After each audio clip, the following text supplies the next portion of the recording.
Hey everyone, Mr. Smith here, and in this video lesson, we're going to talk about the product rule for finding derivatives.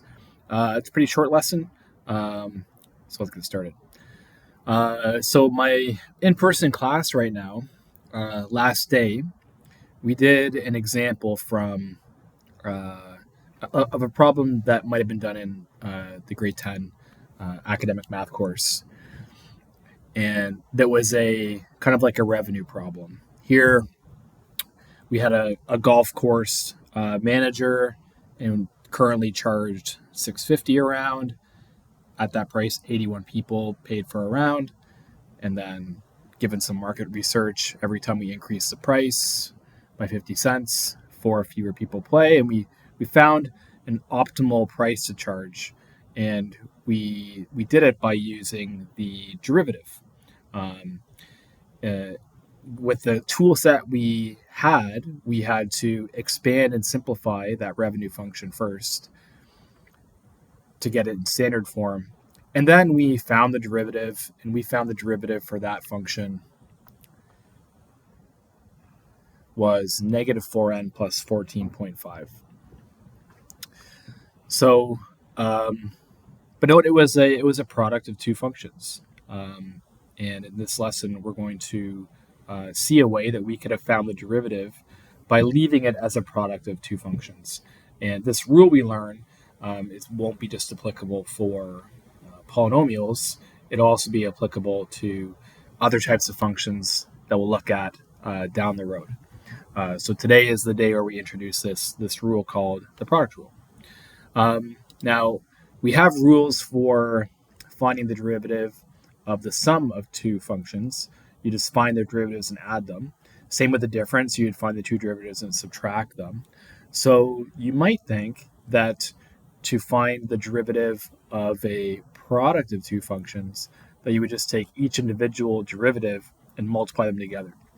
Well, we can just take the function we worked with that earlier lesson, and it's pretty easy to show that doesn't work.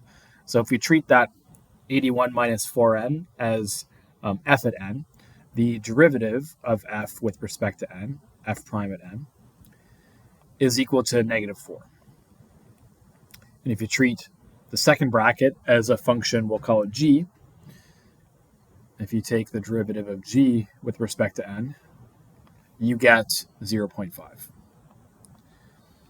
And then clearly, if you multiply those two together, it doesn't give us what we had before. So if we do f prime at n times g prime at n, we get negative 4 times 0.5, which is equal to negative 2. And if I flip back to that application we did, when we expanded and got it in terms of a polynomial with just individual terms, the derivative was negative 4n plus 14.5, which is definitely not the same as negative 2.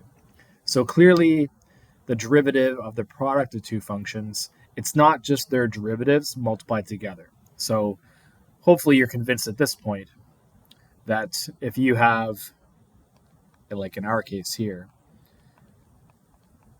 a function that's the product of two functions, like our revenue function there, that the derivative of that, in this case, our revenue function, it is not equal to just the derivatives of those individual functions multiplied together. So if it isn't the product of the derivatives, then how do we find the derivative of the product of two functions? So what I'm going to do in this video lesson is I'm just going to give you guys the product rule, and then we're going to test and see that it works a couple times, and then just do some examples getting used to using it. Now, I have a space where on occasion I used to prove the product rule as part of this lesson. And then as I've progressed throughout the years, I find there's just less value in me at the front of the class proving the product rule. It just seems like kind of a performance when I don't require you to reprove the product rule. But I do have a proof of it linked in our newsfeed for you to have a look at if you want. But anyway, let's state what the product rule says. So in general, so let's say we have a function, we'll call it h of x. And h of x is the product of two functions, f of x and g of x. Here is what the product rule says. If you want to find the derivative of h, what you do is you find the derivative of f, but you don't multiply it by the derivative of g, you multiply it by g. And then you add the function f times the derivative of the second function, g.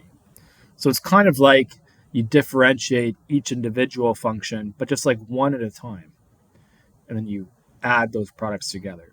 So you take the derivative of the first times the second plus the first times the derivative of the second. And there's some little reminders in here, a little mantra that you can chant as you're applying the product rule just to help you out.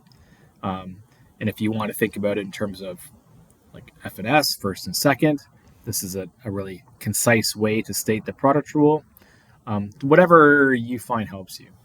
But yeah, it's like you just differentiate one function at a time while leaving the other one alone and then adding them together. So for my class I'm teaching right now, I believe I have this post ready to go for our next day, and I have a proof that you can check out. I won't go through the proof, but it's just in our news feed, and you can have a look at that at your leisure. If you're stumbling upon this video on YouTube, you can Google a proof of the product rule. But yeah, it's there for my students if you want to have a look. Okay, let's continue. So instead of proving it together, why don't we just do this in this little video lesson? Let's verify it works.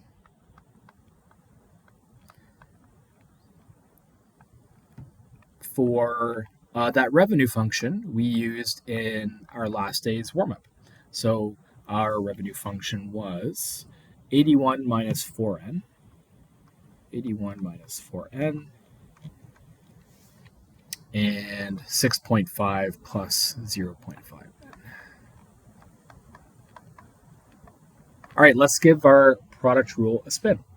So the product rule says, if we're finding the derivative of r, we differentiate the first function and leave the second one alone.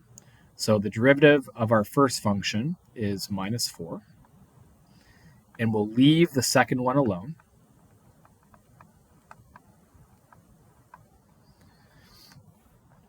And, it will help you if you just like identify the function f, the function g. That's not necessary to do. Some of you might not even prefer to do that because it just makes the problem you're doing a bit more clunky. But I'm not your dad. You do what you want. So you take the derivative of the first, leave the second, plus write down the first, 81 minus 4n, and take the derivative of the second. The derivative of the second function is 0.5. That is the derivative of our function r. Let's clean it up a little bit. We can expand and simplify.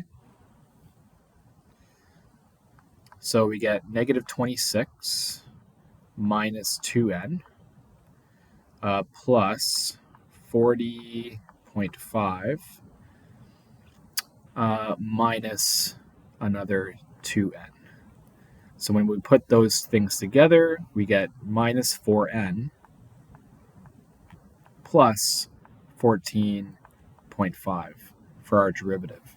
And if I just flip back to when we did that problem, you can see the derivative that we got the previous day by expanding first and then finding the derivative.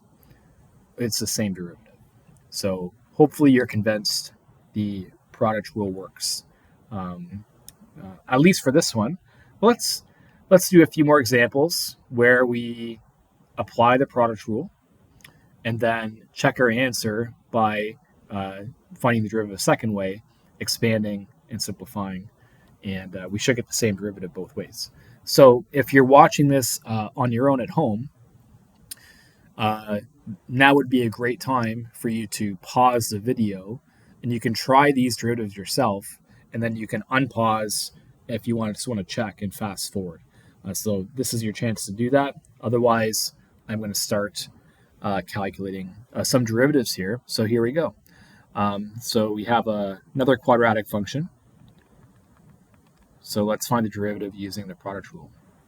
We differentiate the first function, 2, and leave the second. Plus, we write down the first function, 2x plus 3, and take the derivative of the second, which is 1. That's the derivative. Now we like to be in the habit of cleaning those things up if we need to. So we have 2x plus 4 plus 2x plus 3, and so we get the derivative 4x plus 7.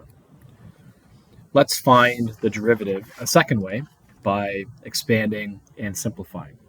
So if I were to take the original function, f of x, and use the distributive law and expand it out, I would get 2x squared plus 4x plus 3x plus 6, just doing the 4 multiplications.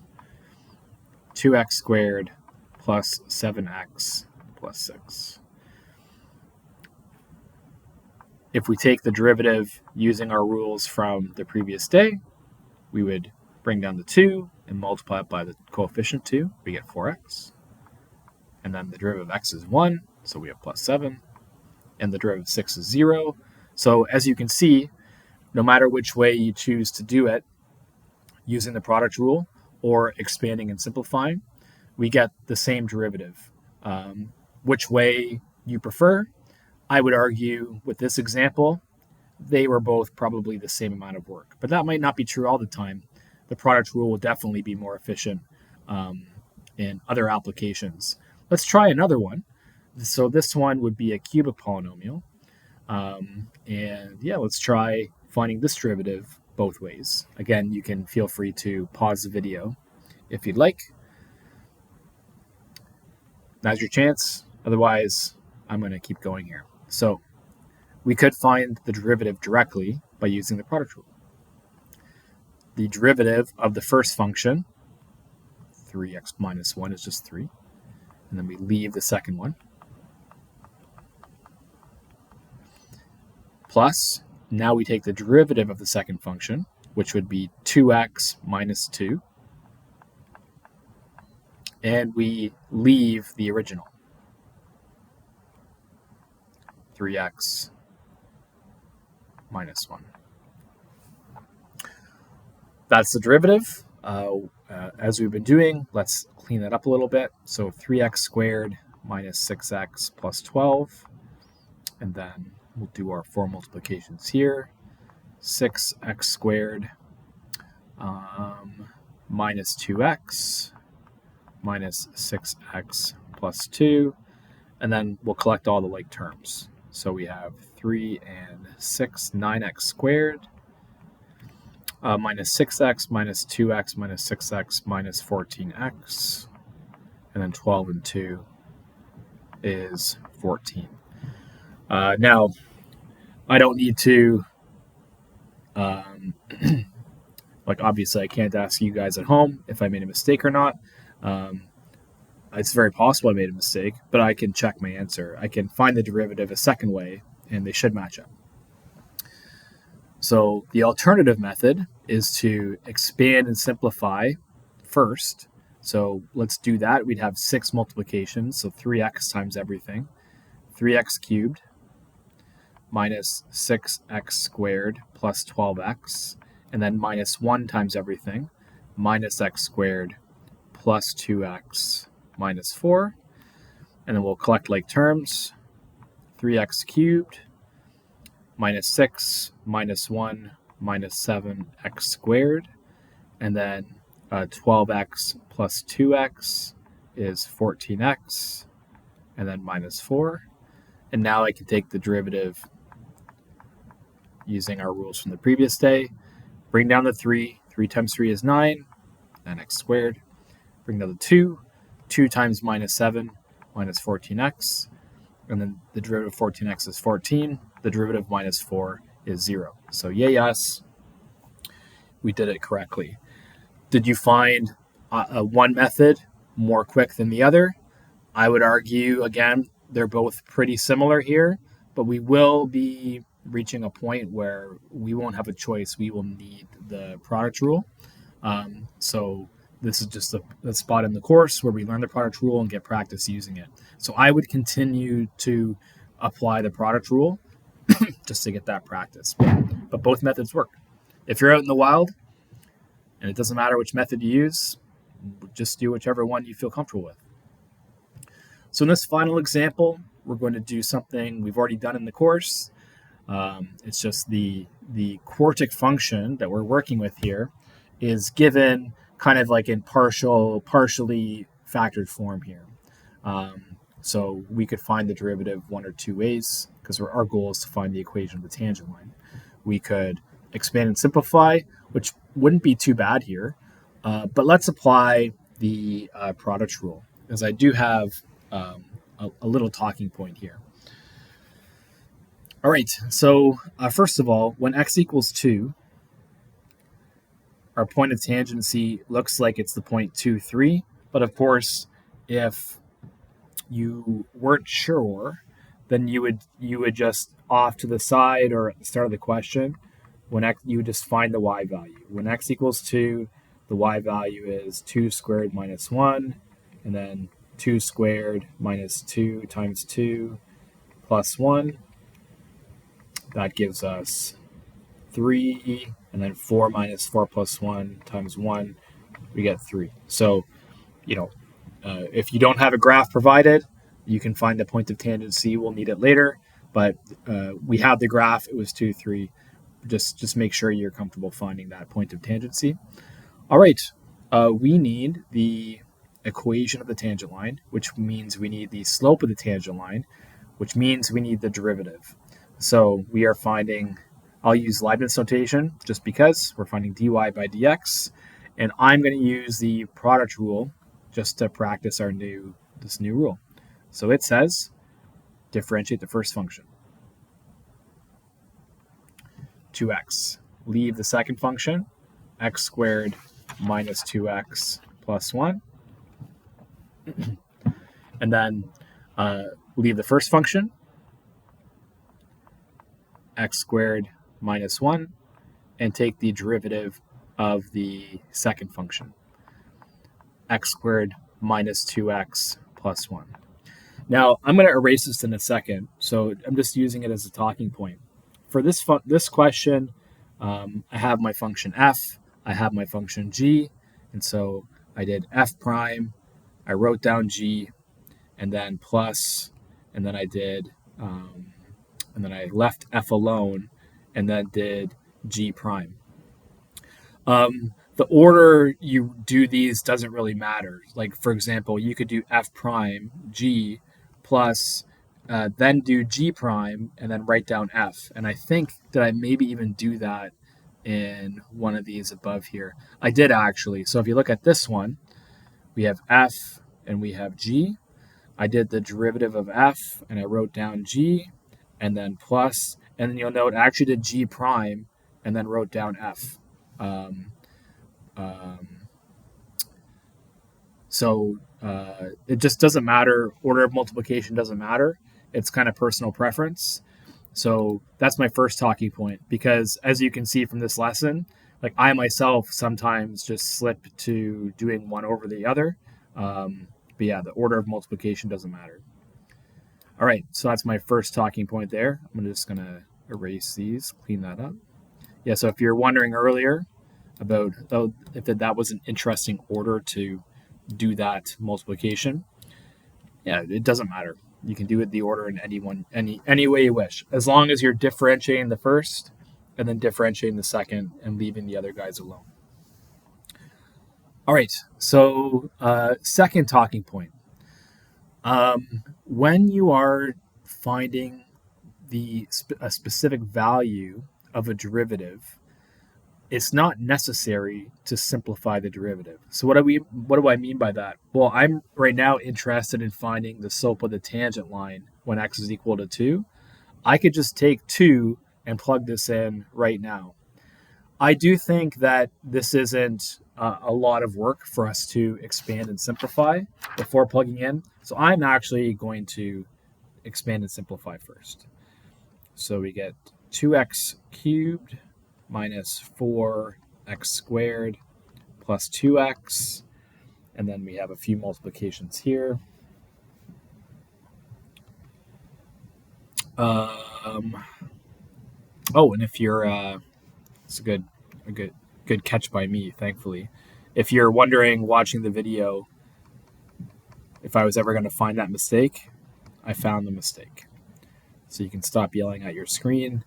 That derivative is 2x minus 2, and so we should be good.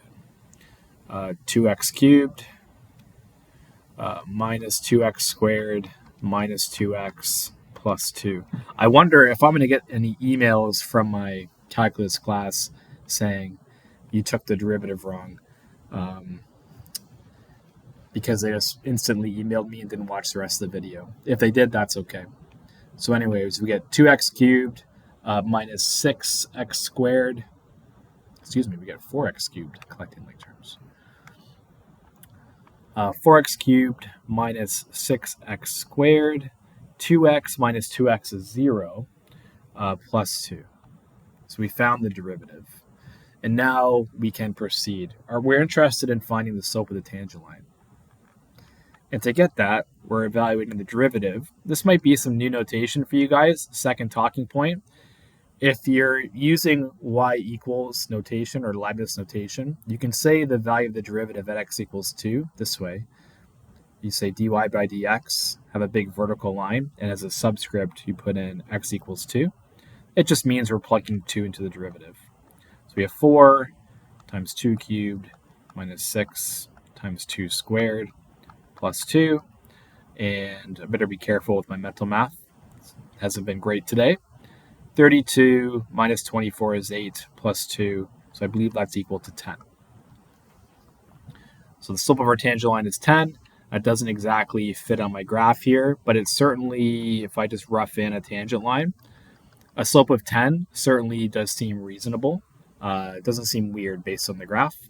And then the last thing we have to do is find the equation of the tangent line. So start with y equals mx plus b. We have found the slope of our tangent line. It is 10. And now we plug in our point of tangency, which we worked out earlier. It's 0.23. And then solve for b. So 10 times 2 is 20. And then it looks like b is equal to negative 17. So we have our equation of our tangent line. Y is equal to 10x minus 17. And that certainly seems to fit. The y-intercept looks like it's pretty far down in the negatives. Negative 17 certainly looks like it could be that. All right, so we have learned about the product rule. We didn't prove it, but we demonstrated it's true. And if you'd like to see the proof, that is available to you in the newsfeed. We got a bit of practice finding derivatives using the product rule.